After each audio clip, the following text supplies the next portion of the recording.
Hello, Magic Casters of all shapes and sizes! My name is Chance, welcome to my Spellbook, and thank you so much for tuning in to the 61st episode of our second level spell series. Today we're going to be taking a look at Ray of Enfeeblement, which is a pretty cool sounding name, to be honest with you. And thematically, this spell is pretty cool. It is usable by the Wizard and the Warlock, as so far as to say it's found on their spell lists, and it is found in the good old Player's Handbook. Now, this spell, I have a personal bone of contention with. I would highly, if you're going to be picking this, mention to your DM that you'd like to homebrew it so it's a little bit better, because personally I feel like it belongs as a first level spell currently, but whatever, let's get into the mechanics and I'll kind of share with you why I think it's a little bit underwhelming. So the effect at a glance is as followed. Make a ranged spell attack against the target. On a hit, the target deals only half damage with weapon attacks that use strength until the spell ends. At the end of the target's turns, it can make a saving throw against the spell. The cast time is 1 action, the range is 60 feet, the duration is 1 minute, and it is concentration. The save is Constitution, and on a success the spell ends. The components are just verbal and somatic, and the school is Necromancy. So looking at this, it's safe to say there's a couple things that really hit this spell hard. The first being that in addition to a weapon attack, which you have the potential to miss on, the target can also make saving throws against it. The second is that they're Constitution saving throws, so the enemies you're going to want to use this on arguably already have a very high Constitution. And the third thing is that it is concentration. These are all my gripes with it. Now let's take a look at the full description here, and I'll share with you my homebrew ideas. A black beam of enervating energy springs from your finger towards a creature within range.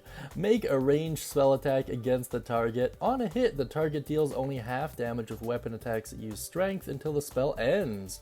At the end of each of the target's turns, it can make a Constitution saving throw against the spell. On a success, the spell ends. So there's a couple ways I would go about homebrewing this to make it a little bit better. The first being removing the concentration requirement. If you were to remove the concentration requirement, I'd make an argue that this would sit a little bit better within the second level spells.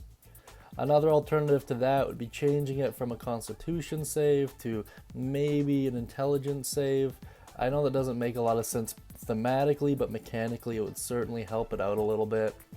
Also, it's a little tricky, but you could justify making the cast time a bonus action. I feel like that would help out a little bit, or at the very least make it a guarantee to hit, so they just make saving throws. I think any of those would be a fair way of homebrewing this, so it's a little bit more playable.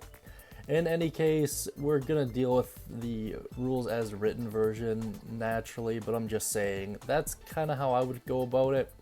In any case, let's take a look at some alternative uses here. So one of the first ones I thought of almost as soon as I read this spell, this is a great way of protecting fragile, squishy, or more important, either NPC or PC from conflict. If you see someone singling them out, casting this on them would help make sure that the damage they're dealing is minimized, which is really great. Another good use is using this to help with action economy.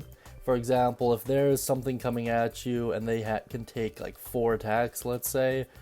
4 attacks, each at half damage, is more like 2 attacks. I know it's actually higher than that, but for argument's sake, it does help a little bit in terms of balancing encounters. And this is very helpful when it comes to a one-on-one fight in kind of a arena of sorts. Have a caster cast this on the enemy and then send in your fighter. It really just hedges your bets in your favor. In any case, if you have any alternative ideas, thoughts, comments, concerns, please put them down beneath in the comment section. I really do appreciate it. And if you like that nice hand-drawn gnome and you'd like your own hand-drawn D&D character, please check out the guild hall to figure out exactly how to do that. Thank you so much, everyone. I really do appreciate it. I hope you have a great day, and as always, happy casting.